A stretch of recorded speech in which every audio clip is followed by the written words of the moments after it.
Hello, and welcome to this live episode of Big Blue News. I'm Andrew. And I'm Dawson. And as always, we have some great stories coming to you live from our classmates in TV studio. Our first, Dylan Dubiel and his thoughts about the football team after their 2021 Super Bowl win.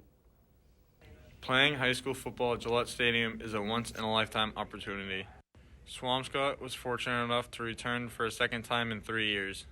Sophomore linebacker Anthony Nichols explains how expectations were high entering the season. Coming into the season, I did expect us to make it all the way to the Super Bowl. Our team put in so much work over the summertime, and we just wanted to get there. Every game, every practice, we just had that hard work and dedication to get to the Super Bowl. Bascon stays in the backfield, and now O'Brien will run a QB power, and he runs inside the 5, and he is in! We had a great group of guys. They put in the work in over the summer. It was just great, and on the field it showed how much the dedication.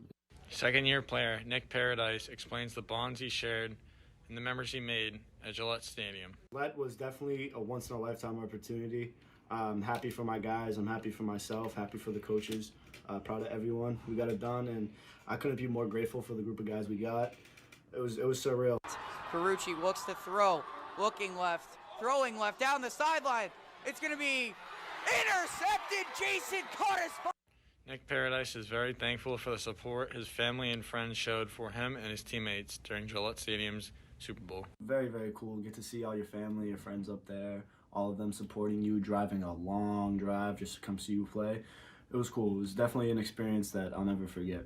Anthony Nichols is grateful for the success him and his teammates shared and for all the great memories. I'm going to miss the fun times we had. We were always going out, having a great time. We all got along. It's the first time I've ever been on a team where everyone got along. I actually had the opportunity to go to the Super Bowl. It was really fun to watch and just be with all the fans. Yeah, I was part of the media team that we sent to Gillette. That was my voice you heard in the video. Yeah, it was fun going to Gillette, watching the boys win the Super Bowl. Yeah. Jondell German learns about the X-Mike program from Mr. Dulette's homeroom.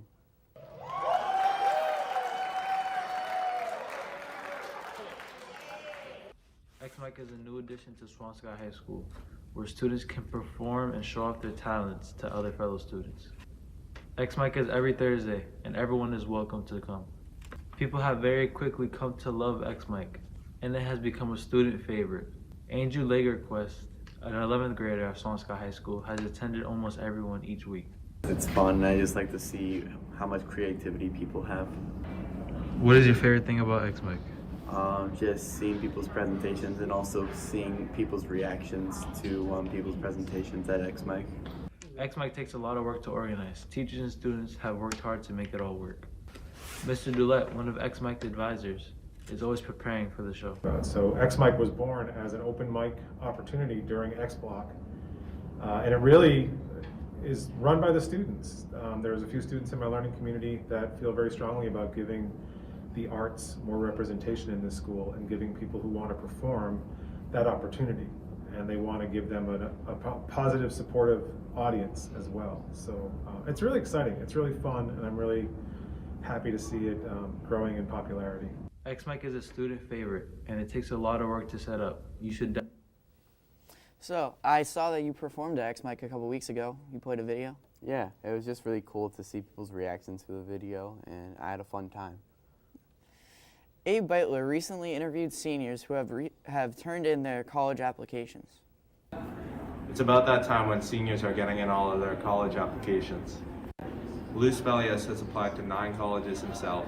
Applied to Michigan State, Oregon State, Texas A&M, CU Boulder, and a few more to come. I applied to like Alabama, Penn State, just a few schools. I applied to Emerson College, Stonehill University, LaSalle University, the Ohio State University. I've applied to Dartmouth College, Duke University, UMass Amherst, University of Maryland, Tufts, University of Rochester, Lehigh University, and Villanova. Leland House says the biggest challenge of applying was all of the writing you have to do. I applied to like 10 schools, and each school had like individual supplemental essays I had to write for them. So I had to spend a lot of time perfecting those and getting my ideas out. Getting the supplemental essays done, because those take forever and they need to be done. That's really the hardest part. The toughest challenges I've had while applying to college was accessing my Common App because I always forgot my password. It's very time consuming, very stressful, especially while playing sports throughout the year. It's really hard to find that time to really just like answer all those questions and find somewhere you're interested in. Yeah, definitely time consuming. Rachel Sterma, an SHS guidance counselor, gave us some insight on the process. So this is one of my favorite parts of the job. I love meeting with the students individually and helping everybody on their individual path. And it's been refreshing this year that, granted, we have masks on, but I'm able to see everybody in person and have those meetings either once or regularly with students in person. That's really wonderful to just connect with students and find out what path they want to go on. Being in person is so much better than on Zoom, which we had to do with last year's senior class. So it's really refreshing. The college application process can be difficult, but it seems Swampscott students have a grasp on what they want to do with the help of SHS guidance counselors. So Andrew, being a junior, have you thought about where you want to apply to college? One of my biggest colleges I really hope I get into is UNH. Yeah. Ann Baralt talks with Mr. Kohut about the dropping of finals and midterms this year. This year, Swampscott High School has decided to go without midterms and finals. Principal Mr. Kohut explains why he went in this direction. The reason why we got rid of midterm exams and final exams was so that we could have more class time, because in the old model, pre-pandemic, it would be a week, right? It would be next week. Each day would be 2 periods of exams, but no class time. Yep. So if you combine that with final exams, that's like 8 school days, right? And we've lost a ton of time. You guys have lost a ton of time in school. So our thinking is, let's give you back class time rather than time spent on exams. This does not mean that there will be no tests. Teachers are allowed to give exams in the 75-minute periods. Our hope is that kids are gonna have more class time, right? So that it is only gonna help kids in terms of learning, especially now with just the amount of kids and teachers out with like the COVID related stuff. More class time is it's precious. Not having midterms or finals is a big change for the students, but everybody has agreed to this new idea. Feedback I've heard from the students has been positive, and teachers positive as well. Like the idea came from the department chairs. We meet monthly, and it was a department chair had suggested it in December, and that was kind of what got the ball rolling. We started discussing it, so I know the teachers are on board with this idea also. With everything the students have had to go through this year, Mr. Kohut wants to keep things as simple as possible. The less disruption this year, the better, and if we can just keep with our sort of A-B class rotation, I think the better off everyone will be. I didn't get to do midterms this year, but I had to do it my freshman year, and you're lucky you didn't have to do them. Yeah, we didn't have to deal with that last year, and then they took it out this summer. For our next story, Hafid Satumbo gets to know the TLC program here in Swampscott. Toys for Local Children is a gift-giving program in Swampscott that is committed to bringing smiles to less fortunate children's faces. Swampscott students help out by wrapping the presents and organizing the toy room, as well as organizing events. TLC is Toys for Local Children, and it's a charitable organization where we wrap gifts for kids and deliver them to them. The presents go to local kids whose families can't provide for them. Throughout the year, people buy gifts and toys and drop them off to the middle school where we can wrap them in December and distribute them. TLC hosts a Santa's breakfast every year where someone comes as Santa and gives gifts out to the kids, and we also do the gift delivery to places like the Greg House in Lynn. In Swampscott, Toys for Local Children is managed at Swampscott Middle School, and the presents are organized into age ranges for kids. Once the presents are ready, students deliver toys to locations such as the Greg House in Lynn. I was very fortunate enough to have Mr. Shapiro, who originally started TLC many moons ago as a high school social studies teacher. I saw all the great work that he did, and I wanted to be part of it. I was fortunate enough to have a relationship with a former TLC coordinator, Kathy Kalpin. She used to be my babysitter. I don't know if she'll appreciate that, but Going to throw that in there. And it touches so many aspects of the community, and it brings together as a whole. And at the end of the day, it makes you feel good about yourself. To inspire more participants, especially at the high school level, because this helps out high schoolers with community service, which looks fabulous on your college applications. Or if you're doing a bar or a bar mitzvah or your first confirmation, you got to give to get. TLC touches the whole community, whether you can buy a gift, whether you want to donate money, whether you want to donate wrapping paper. It brings it together as a whole, and it's culminated by the holiday parade.